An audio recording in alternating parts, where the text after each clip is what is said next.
Apa dok?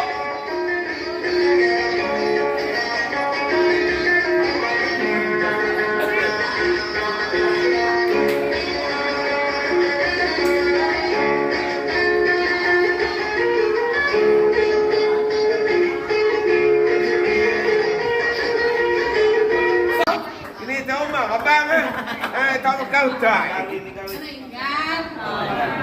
Selamat kawan.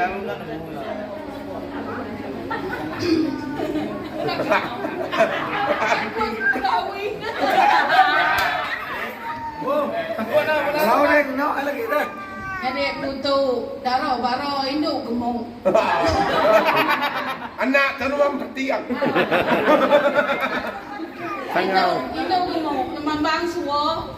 Kata aku nak piok, dah sidak kau nyiwa aku. Tak aku sangkai aku kemarin. Terlalu tak jiwa sidak aku nak daun cangkuak. Murah suruh.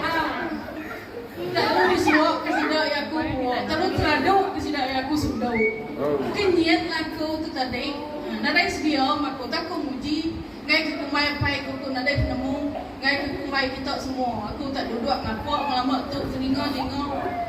Duduk tak canguak-canguak. Bakal ke nadai mu karo. Kan aku lama dah berarti ke pengawak tu. Aku ngai lah lepas pergi permisi. Ni kau yang buat? No kau yang.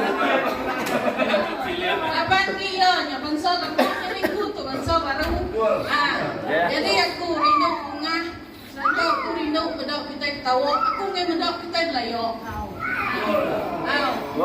jadi rumah aku ndak ngai bulok. Lagi kau paluang kita.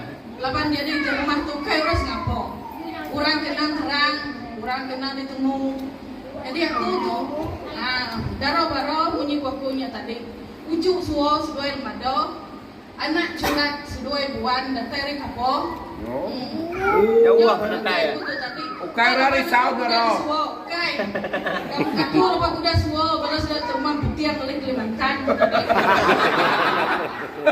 Dia kami lunupan bidon air sial. Sijak. Balat nak tajuk petiang tu tadi. Baru sangkai kami lima tu tadi. Baru sangkai kami lima tu tadi. Dia kami mendak orang tersium. Tak sium berwai. Dia hati kami belat kenyat dan kami gagal. Laban orangnya nanda ke pelindung pengendiri. Jadi biar kita semua anak sanggup bersiun semua mayuah tanda kita rindu ke pengendiri. Anak lagi tayo wai semua ti cangkau. Anak lagi bisik nama-nama. Kita semua kusung-kusung sareto. Lain lagi tuguang tau. Jadi aku nyambung jakung ke rumah pejian tadi.